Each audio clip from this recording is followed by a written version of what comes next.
the issue. The second point I want to make is the issue of energy.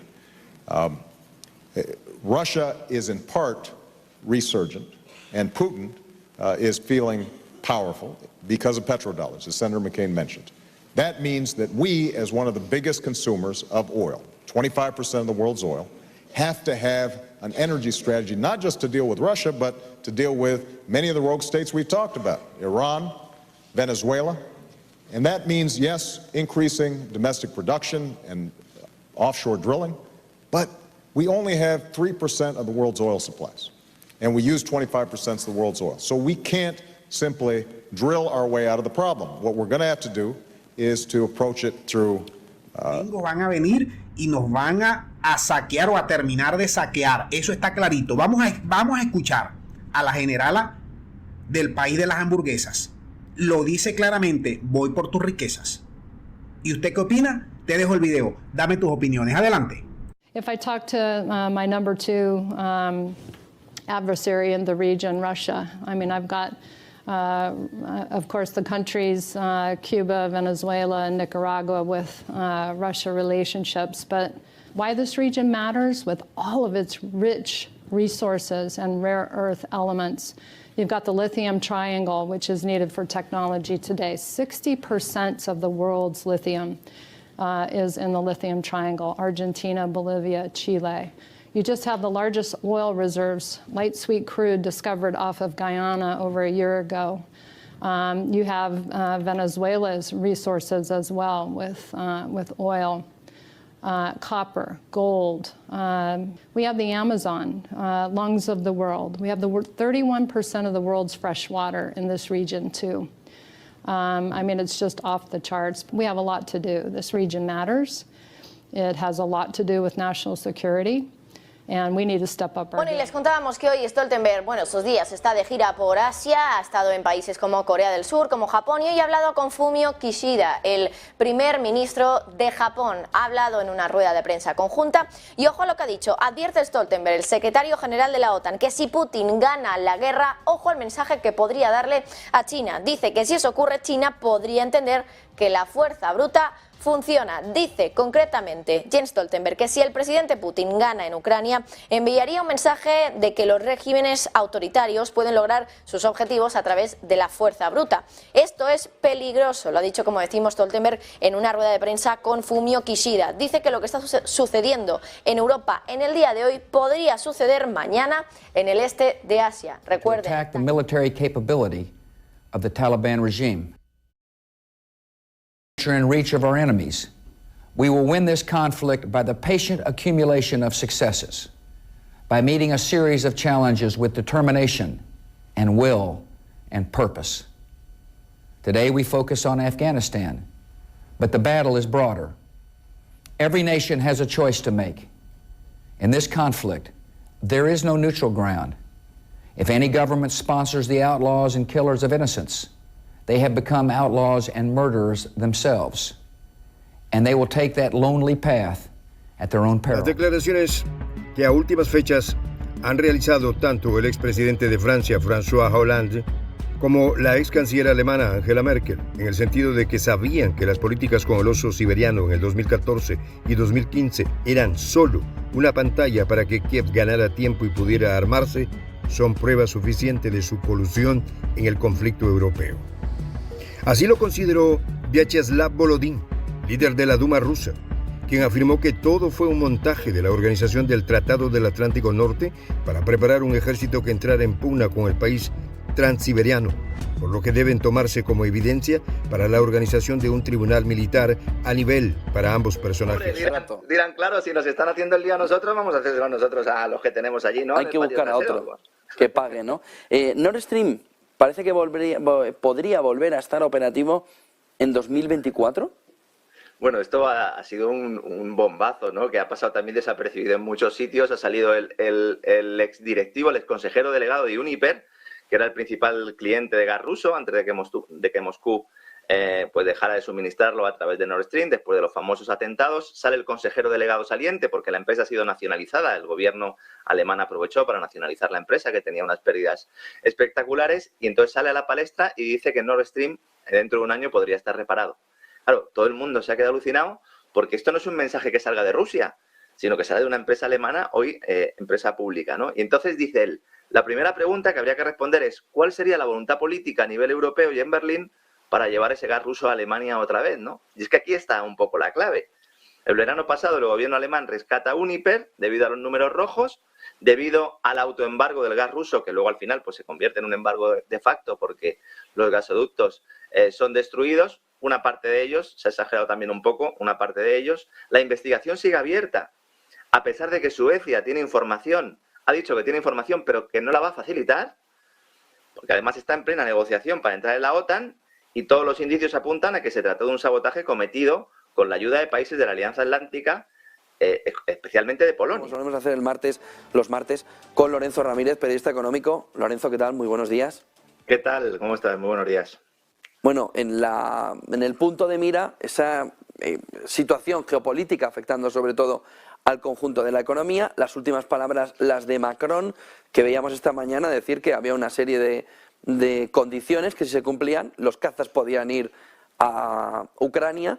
Lo que no sabe es que los cazas son de Lockheed Martin. Es decir, que tiene que pedir permiso a Biden, que ya ayer dijo que se relajen, keep calm, le dijo a Macron, pero Macron insiste en un movimiento que empieza a ser demasiado cotidiano. Primero un globo sonda, tanques, se niega el que lo quiere dar, o el que tiene que darlo, presión internacional total, los tanques, vamos a ver si al final los aviones también, van hacia Ucrania. ¿Crees que en este caso se va a producir algo parecido o podemos volver además a ver, Lorenzo, una crisis en el bloque occidental poniendo encima de la mesa otra vez ese famoso cisne negro de la guerra de Ucrania? Estados Unidos no va a mandar ningún tipo de armamento de compañías norteamericanas, al menos hasta dentro de varios meses. Es decir, en el caso de que finalmente esa guerra se alargara, ahí sí podríamos ver ese escenario. Pero la idea del complejo militar e industrial de Estados Unidos es que primero se utilice armamento europeo que demuestre su fracaso sobre el terreno y a partir de ahí empezar a vender la idea de que el futuro ejército europeo, ese ejército europeo del que hablan todos, ese aumento del presupuesto de defensa en Europa, en el cual pues hay una pugna empresarial importante entre Airbus, entre Indra, entre la propia General Dynamics norteamericana, la propia Lockheed y compañía, caiga del lado de Estados Unidos. Es decir, aquí hay varias guerras que se están produciendo al mismo tiempo y a la vez hay ya voces dentro del complejo militar industrial que piden no alargar el conflicto por las consecuencias que puede tener no solo para pues el Deep State, si queréis llamarlo así, ¿no? El gobierno en la sombra de Estados Unidos, sino también para los propios intereses de la Casa Blanca, ¿no? Ahora mismo hay dos tendencias claras. Hay unos que defienden el pacto que contemplaría la división de Ucrania. Para este viaje no hacían falta alforjas, ¿no? Porque al final si lo que se va a quedar es el Donbass por parte de Rusia y luego la parte del oeste va a ser incluso repartida porque Polonia sigue insistiendo en que quiere una parte del terreno, pues no tendría ningún sentido armar la que han montado, ¿no? Pero por otro, como digo, existe la intención de alargarlo esto un poquito más para limitar la industria de defensa de la Unión Europea, ¿no? Hay un informe de la Fundación RAND, del think tank, de la RAND Corporation, que yo pues pido a todo el mundo que lo vaya a buscar. Se titula Evitar una guerra larga, Avoid a Long War, donde ya se pone de manifiesto básicamente que a pesar de la propaganda occidental en estos momentos a Rusia le interesa alargar el conflicto bélico porque podría dañar a su vecino europeo, el cual le ha traicionado al aceptar de forma sumisa las órdenes de la cúpula de la OTAN. El think tank RAND, para el que no lo conozca, es uno de los referentes, ¿no?, en el complejo industrial militar de Estados Unidos, está pidiendo el fin. Yo entiendo que esto es difícil de asumir para algunos. La guerra de Ucrania tiene muchas derivadas y objetivos, pero el principal es romper la Unión Euroasiática como contrapeso al poder anglosajón y esto ya está conseguido, ¿no? Es verdad que hay otros objetivos secundarios, pero esto ya está conseguido. Para todo aquel que quiera profundizar en esta idea, le recomiendo que lea al economista Sergei Glassiev, que es un economista ruso, uno de los principales asesores de Putin, uno de los principales arquitectos de la Unión Euroasiática y autor censurado en Occidente, porque ya sabes que dice Borrell que no podemos leer cosas de los rusos porque a lo mejor nos volvemos prorrusos y de repente pues...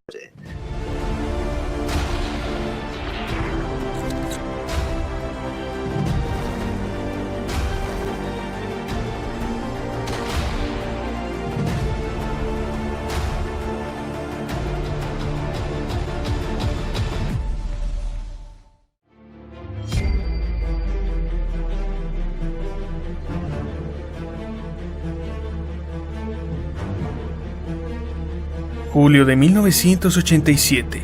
En los desiertos de Arabia Saudita, 4 grandes tanques de batalla occidentales compiten por una licitación que promete cambiar para siempre la historia del armamento fabricado en Latinoamérica. Compitiendo se encuentra el formidable Challenger 2 británico, el imponente AMX-40 francés y el poderoso M1 Abrams estadounidense. Sin embargo, también hay un inesperado contrincante, el novedoso tanque brasileño EET-1 Osorio. Sorprendentemente, el EET-1 Osorio no solo logró igualar a sus contrincantes, sino que también los superó en varios sentidos, posicionándose como el virtual ganador de esta licitación, que le habría asegurado su fabricación y futuro. Sin embargo, e inesperadamente, el que pudo ser uno de los mejores tanques de batalla en el mundo, cayó en el olvido y arrastró a su fabricante Engesa a la ruina. Pero ¿por qué el Osorio fue víctima de esta injustificada debacle? En realidad no existe una respuesta corta, y si quieres averiguarlo, ponte cómodo y quédate a ver esta historia de guerra. Que este fin de semana ha empezado a entender que está en guerra. El mundo que este fin de semana ha escuchado como uno de los top officials en Estados Unidos decía en una entrevista en la NBC que en 2025 el enfrentamiento no será Rusia-Ucrania, será Estados Unidos-China. Luego explicamos las claves que nos dice en la entrevista de NBC. Un militar al que ya le han dicho solo habla con carácter personal. Mira que repitió, esperemos que no sea así, pero la entrevista en la NBC este fin de semana ha sido como una gran explosión informativa en el entorno estadounidense, que veía como la tensión con China iba aumentando. Y sin embargo ahora este top oficial en Estados Unidos, del Ejército del Aire, ya le pone fecha al enfrentamiento, al choque, a la disputa entre China y Estados Unidos. 2025, en un fin de semana en el que los tanques parece que llegarán, pero en diciembre, para la Navidad del 23, los Abrams. Por lo que encima de la mesa las dos fotografías en una semana de la FED y de Banco Central Europeo, la de la guerra, la del cisne negro caminando hacia un mercado que el inversor prefiere no ver el cisne negro. Hoy, esta noche, acabamos de conocer un dato de consumo interno en China muy potente, muy positivo, que ha elevado el índice chino un 2,1%.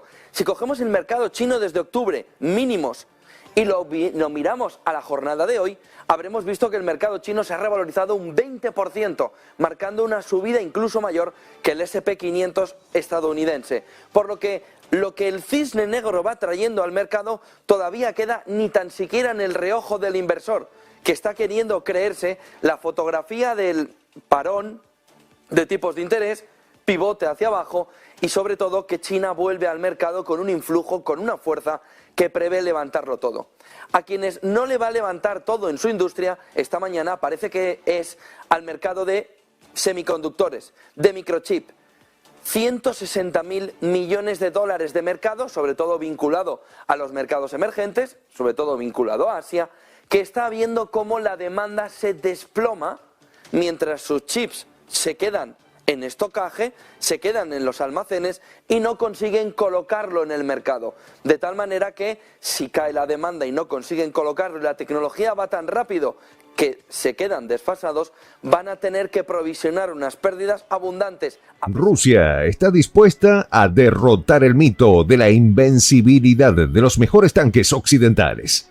El ejército ruso no desperdiciará la oportunidad de llenar los televisores y sobre todo las redes sociales de todo el mundo de imágenes de los Leopard 2 alemanes, M1 Abrams estadounidenses y Challenger 2 británicos reducidos a chatarra humeante en Ucrania. Y es que la llegada a cuentagotas de puñados aislados de estos carros de combate a Ucrania hasta completar el número